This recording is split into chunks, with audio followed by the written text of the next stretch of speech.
Hello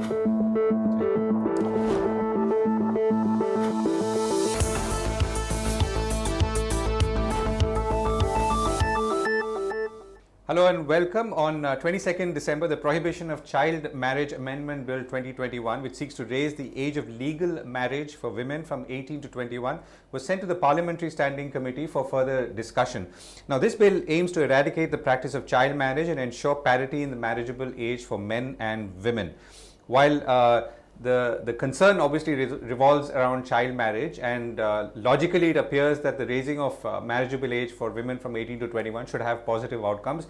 The feeling amongst many, including in public policy, particularly those who look at gender, seems to be otherwise. So let's try and understand why, how and what are the concerns from Poonam Muttreja, Executive Director of the Population Foundation of India. Ms. Muttreja has worked for over 40 years in development and set up and headed NGOs contributing to policy and advocacy. Ms. Muttreja, thank you very much, and a pleasure to see you again. Pleasure to be there. So tell us, what's the, before we come to your concerns, tell us about what in an ideal world raising the age would, for marriageable age for women would address, or what is the socio construct that it would address?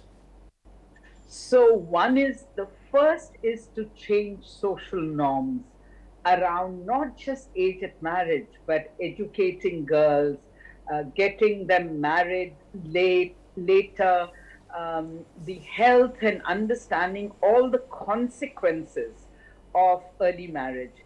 And second, it should address the concern of the new aspirations of both parents as well as their daughters.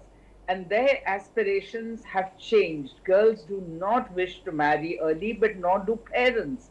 Parents today wish to marry to educate their girls and boys. And so the aspirations we have to look at. But if dowry, social norms like dowry continue, parents have no choice, especially the poor parents, and it is amongst the poorest that child marriage is most common. They have no choice but to marry their daughters early because of 3 or 4 main issues. First, we need to address the concern of dowry, where people get their daughters married very young because they feel that the young, they'll have to pay less dowry, and that is true. So it's an economic issue. Second, the quality of education is not only poor, but given the distance to schools, as well as the fact that a large number of young girls go through sexual abuse, and which includes the teacher all over the world. It's not just a phenomena in India. Their girls are not safe, not only going to school, but are not safe at home also. They do know that. Parents know that better than anybody else. So that's another reason they get their children married early. The fourth reason, and I'm not saying in order of priority, it's just these are all equally important. Fourth reason is concern, and reason you can call it both, that we need to address is the fact that girls there isn't an increase in jobs for girls. In fact, there's a decrease in the labor workforce, especially the male-female ratio. It is not just about ratios, but also if you just look at employment for young people, it is a huge crisis that we have in India. So parents know that.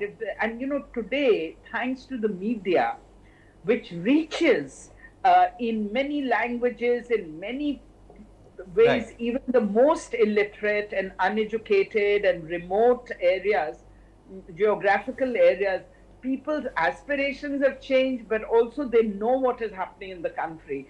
So however much the government may deny that jobs are decreasing for young people, so parents, they do know that the job market is a tough one. So parents feel, why educate the girl if she's not going to get a job? She may as well get married at a low cost.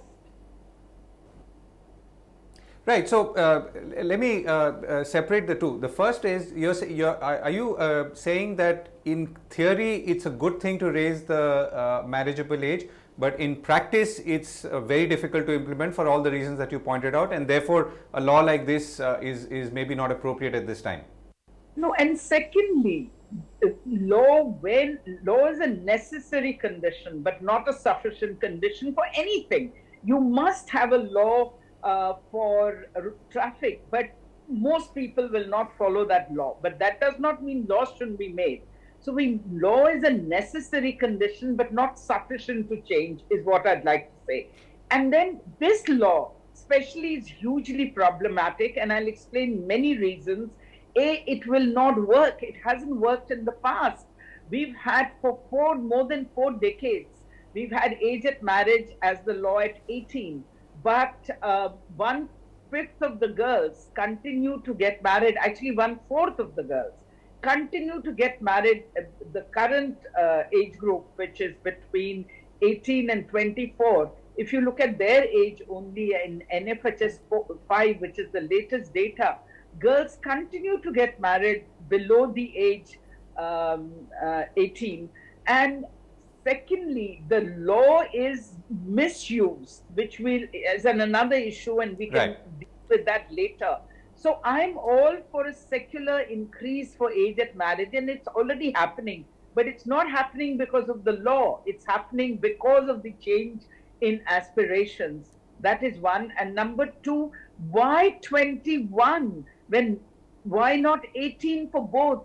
One of the reasons government is giving, and their spokespersons, their minister, is saying we want to bring gender equality, and we'd like to support Mrs. Smriti Irani in whatever she needs to do, gender equality. We will drop everything and work with her. But why not then bring the age of, if gender equality is the goal, bring down the age of boys to age 18? Right. So, from a public policy sequencing point of view, would it not then be logical to maybe raise the age first and then work on all the other important points that you've raised, including awareness and so on? So, I'm just saying it seems to be a horse before, I mean, not maybe horse before the cart may not be the right example, but you know, what comes first? There are problems with that. And I'll tell you why we should not increase legally the age at marriage, but we should work on increasing the age at marriage in practical, real ways. And let me suggest why I'm saying that too. There's a survey by Partners of Law in Development where 65% of the cases, they've looked at all the cases where laws have intervened because the girl married below age 18. So 65% of the cases filed under the existing Child Marriage Act or law related to elopement, which were filed by disapproving parents. And the disapproving parents, often despite the consent of the girls, the male partner of her choice has been punished as a criminal, and the girl is locked up forcibly in being married to someone else. The proposed legislation would increase the number of young couples who are vulnerable to such misuse of the law.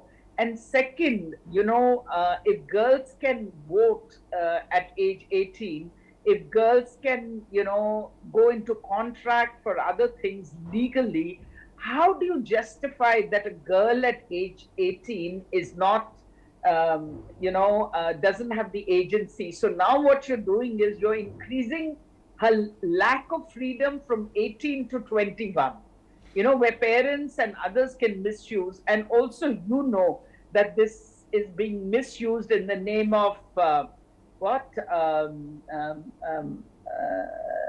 if a girl marries, let's say a boy marries a non-Muslim, then it goes against him. So in a society where social norms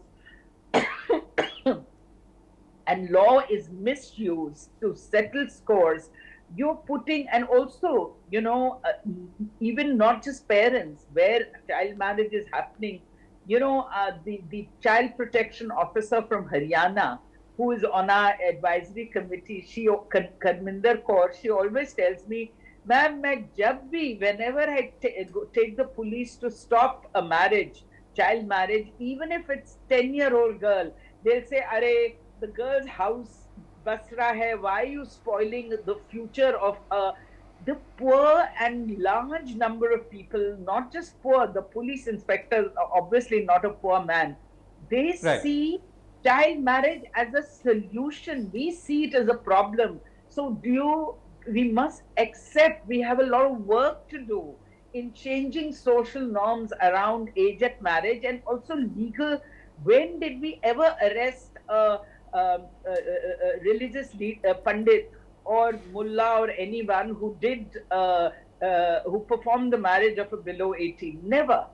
Right. So two questions. I think one is that on the subject of elopement, I mean, can that not be separately addressed legally? Wherein, let's say, it's not so simple for someone, a bunch of parents to just go and file a case saying our child is eloped. And second is, it seems to me that from a public policy point of view or a public policy legal point of view, the response would still be to raise the age rather than, I mean, but I mean, these are two different arms. I mean, the legal arm of the government will say raise the age. The ministry of, let's say, the ministry that deals with women and child welfare says that, okay, or it's incumbent upon them to really work on all the issues that you've raised, including raising awareness and ensuring that parents don't marry their children off early, or focus on the larger economic reasons for the same thing happening. So that is the problem. If we were doing that, our response would be different. We are going by past experience and we are going by what we anticipate. And the anticipation is that the government is going to say, we've increased age at marriage. So they will put it as one more myth and misconception that things have happened in India, because we are manufacturing data today. We all know that. So data will be manufactured once the law is passed. We are seeing how things happen in India. Not only today, it used to happen before also. It's not to do with a single government. In our country, always I've seen for centuries, honestly, I've seen, not centuries, for decades, sorry. I'm not older than 1 century, so decades.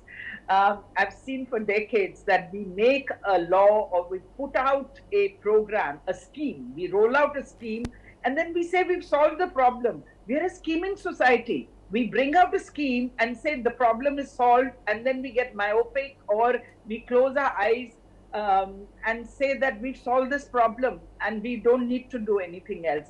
That's the problem in our country, that by doing a legal act, enacting legal law saying that the age at marriage is now 21, we will not do other things. And the government is not talking about doing other things. That is one.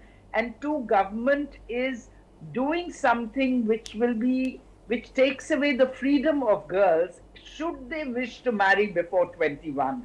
And I think freedom to girls is important should they decide to marry early, between 18 and 21. And what is, just like all the early marriages are underground, nobody says their daughter's 18, not 18, and they're getting the girl married. They give the wrong age and there weren't certificates, and that's another reason a lot of birth certificates are not even taken by parents.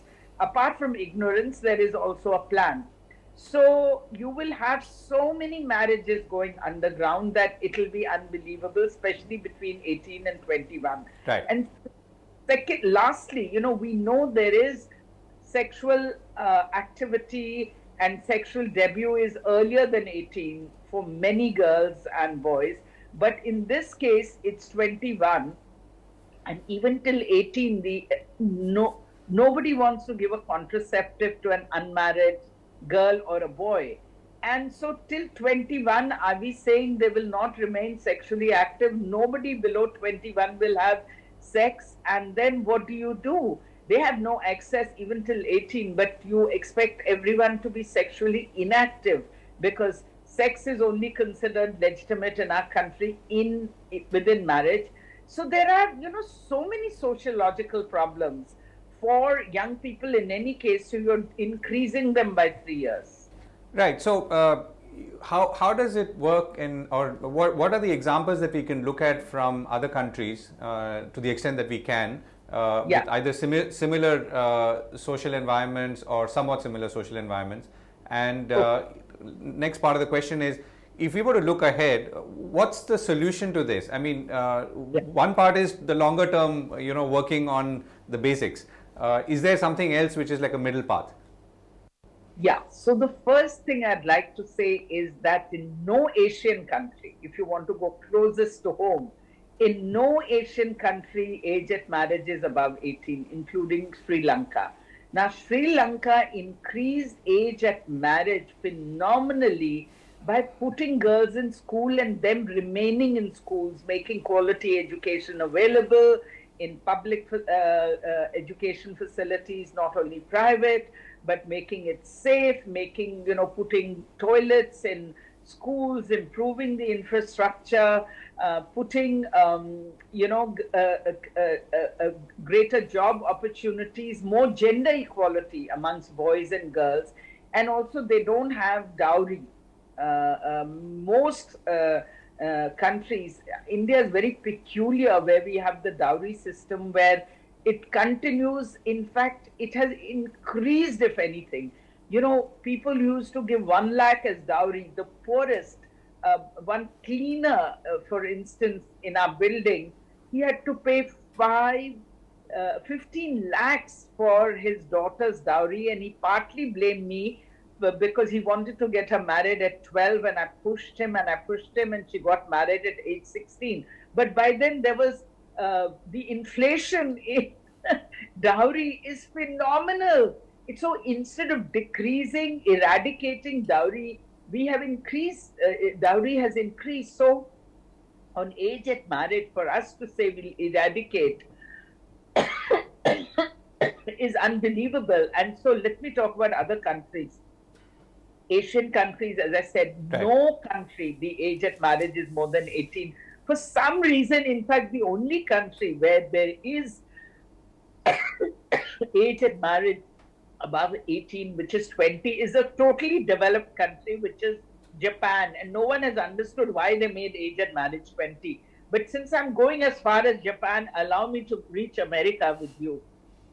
And in America, where age at marriage, or England, is so high, there is no limit of age at marriage. You can get married at any age. So that is a good example actually from Asia and other countries, developed countries as well as countries closer to home and with similar economic and other status. They were able to do increase age at marriage with education, more gender equality. None of them have these coercive elements that we have, where and also a situation where we never are able to deal fairly on legal terms also, where we allow parents to harass. In fact, a lot of girls have been, we've used age at marriage, we've misused it to not allow to have the freedom to choose. 40% of the girls who get married, and the arranged marriage is close to 90% in the villages, or more than 90%. And do you know that the girls' worst nightmare, for those who've never even met their partners, leave alone chosen their partners, close to their marriage or the day of marriage, it's a nightmare. What are they going to experience? What is this person going to be like? And they've heard of violence. Is he going to be violent? Is he going to be sexually abusive? This is what a girl enters the most precious part, a very precious part, along with other very precious, important landmarks like getting a job, doing graduation, is marriage. Marriage is very, very, marriage is difficult to change, while jobs you can change. So, women have so little freedom, and so we want to postpone their having freedom by another 3 years, if at all they have any freedom. My other question was, is there a middle path? Could we have the law, and could we have some kind of, let's say, pressure to ensure that the other points that we've talked about, including obviously to do with empowerment, are also in some way speeded up in an objective, quantifiable way? Okay, so one few quick suggestions I'd like to give for the short run. But in terms of middle path, my middle path, main middle path here on the legal aspect I mentioned earlier is you want gender equality, make the age of boy also 18 marriage, so they'll both be. Okay, so that is one middle path. Second, let's make higher education compulsory, just like we did education compulsory, which increased for middle schools, which increased age at marriage phenomenally. And that is the main reason. It is access to educational opportunities that increase the age marriage. Just like we did the Swasthya Abhiyan, putting toilets in homes. We need a very, very swift, quick Abhiyan where 100% of the schools not only have bathrooms, toilets, but they also, classroom of course, but along with the classroom, toilets or bathrooms where girls have access to sanitary pads and management of their menstrual health and hygiene. Number 3, let's have absolute safety should be a major concern, and we have to show it in many different ways. We have to ensure that our girls are safe in going to school, and that we provide, whether it is, if you don't have school buses, provide there's 108 ambulance everywhere, find creative ways. Let the DM, district magistrate, manage how every district there should be a plan on how and where we can contribute to making it safe for girls to school. Right. Finally, we have to do skill development in areas where girls can get jobs, not just doing skill development where they'll be skilled or educated but no jobs. And we can do that in a firefighting mode. India has been looking at skilling, working on skilling. When there is a shortage of 40% nurses and across the country in the public health system, why can't we have more trainings at different levels, for nurses, not the 5-year training. We can have a nurse assistant. We can have, for this, India is an aging society. Now that we know from NFHS, increasingly we are going to need more health support for the aging society. And so let's train health assistants. We have not paid the kind of attention we need to pay for creating jobs for not just graduates, but girls and boys who may not be graduates, but who have finished school, because we know girls who finish school do not have access to jobs. So I'm not talking about skilling for BAs and BEds and MAs. I'm talking about creating job and skilling opportunities and skilling should be combined with market potential for whatever skilling we do, that there is a job or production opportunities and where the growth in the markets is taking place. Bangladesh has done it. Bangladesh has created employment opportunities for girls when their GDP was so much less than all of India, not even our poorest states. Now they're doing better than some of our states. So let's look at other countries where quick reforms, and finally, I can't help but talk about changing social norms through behavior change communication, using the media effectively to change social norms around age of marriage, and give our girls, empower and give them the opportunity to decide if and when they wish to get married. Right. Poonam and Muttreja, to whom it's possible. Right. Poonam Muttreja, we've run out of time. Thank you so much for joining me, and thank you for sharing your thoughts on this very, very important Always issue. good to do that. Thank you. Thank you. Bye-bye. Bye-bye.